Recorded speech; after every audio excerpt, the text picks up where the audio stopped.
جناب پریزیڈنٹ کے نائب صدر ساجد ترین صاحب، ہمارے اسٹیج پہ بیٹھے ہوئے تمام محترم میرے ساتھی دوستوں اور صحافی حضرات، خواتین، میرے لیے تو یہ بہت بڑی اعزاز کی بات ہے۔ اور آج خاص کر جو یہ پریس کانفرنس میں جتنے دوست ہمارے ساتھ، جتنے دوست ہمیں ویلکم کرنے آئے ہیں، میں سب کا مشکور ہوں۔ دوسری بات یہ ہے کہ میں تقریباً کوئی 10 سال سے پیپلز پارٹی میں رہا۔ آج ان ساتھیوں کو خیر بات کہے کہ میں جناب سردار اختر میجر کے اوپر اعتماد کرتے ہوئے پاکستان نیشنل پارٹی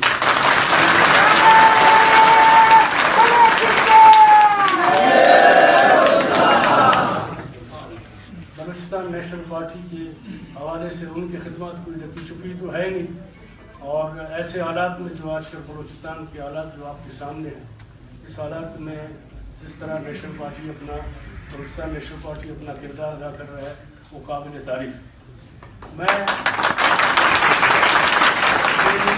اس پارٹی میں اس سے پہلے بھی میں اس پارٹی میں سردار عطاءاللہ صاحب جب ہمارے محترم مرحوم جب اس دنیا میں نہیں ہے، ان کے وقت میں بھی میں اس پارٹی میں رہا ہوں، اور ایسے حالات ہوئے کہ پھر اس کے بعد آج سمجھ لو کوئی 18-20 سال کے بعد میں دوبارہ اس پارٹی میں بحیثیت ایک کارکن کے حوالے سے میں دوبارہ اس میں شامل ہو رہا ہوں۔ اور مجھے یقین ہے اس پارٹی کا کہ وہ بلوچستان کے جو مسائل جو الجھے ہوئے ہیں، جو سلجھنا چاہتے ہیں، جن کو کوشش کی جا رہی ہے، تو مجھے یہ یقین ہے کہ بلوچستان نیشنل پارٹی کا قیادت جناب اختر میجر صاحب کر رہے ہیں، اور ان کے ساتھی وہ اس میں کامیاب ہو جائیں گے۔ میں